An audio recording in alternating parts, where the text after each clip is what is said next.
Good morning, Jossie. What do you mean? Do you mean to wish me a good morning, or do you mean to say that it is a good morning whether I want it or not? Or perhaps you mean to say you feel good on this particular morning? Or are you simply stating that this is a morning to be good on, So after acknowledging Gandalf's superior quotable ability, I suggest we stop the Gandalf versus Dumbledore debate before someone gets hurt. So growing up in North America, I know most of us go through a stage of loving either fairy tales and or Disney movies. For me, it was wearing a Snow White dress until it was forcibly removed a year later. And after doing research,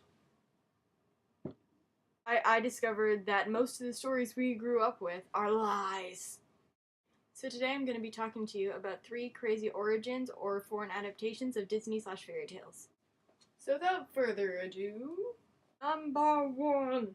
So Cinderella, the lovely story about the wonderful, unloved, forever alone maid who manages to win over the heart of the prince with her awesome dance moves, with the help of her mysterious relative in wings. And so she leaves abruptly, leaving only a shoe behind, and because of the prince's terrible manners and horrible memory, he has nothing but this shoe to remember her by. And that drives him to shove the shoe onto every single foot he meets until it fits. And then, of course, if it fits, then that is the only person. As lovely as that sounds, the reality is that the original was much more violent. The stepsisters, in a desperate attempt to get the shoe to fit, actually mutilate their feet. One cuts off their heel and the other one cuts off their toes. Their eyes are later pecked out by crows.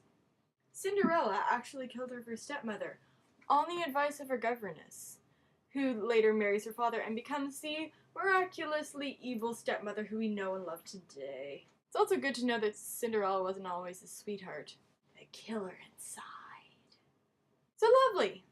Number 2. So The Little Mermaid.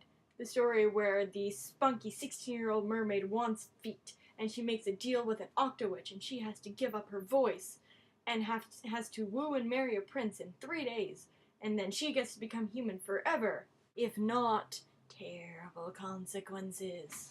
But then, the octowitch then disguises herself as another maid and uses Ariel's voice to woo over the prince. So then the prince kills the octowitch and everyone lives happily ever after.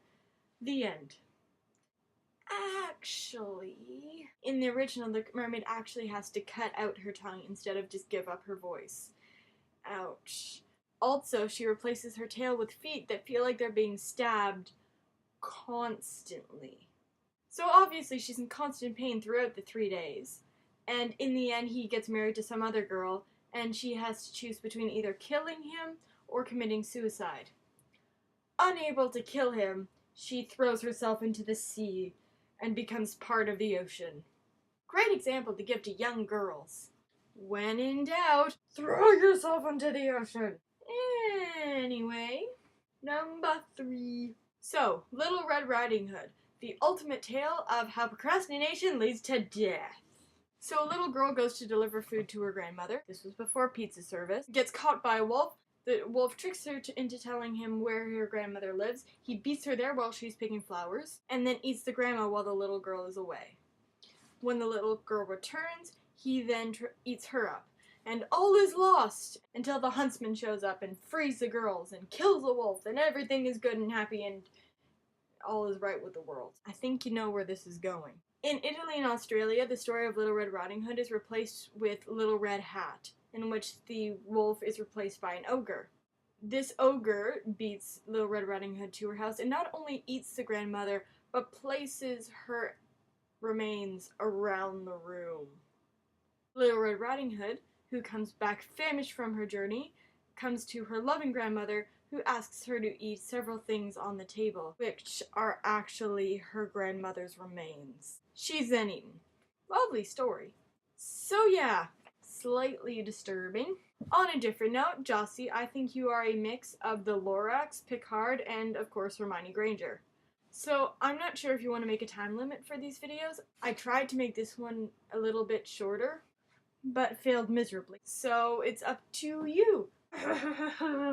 I think this may help with our Chip and Dale complex. Force us to make decisions.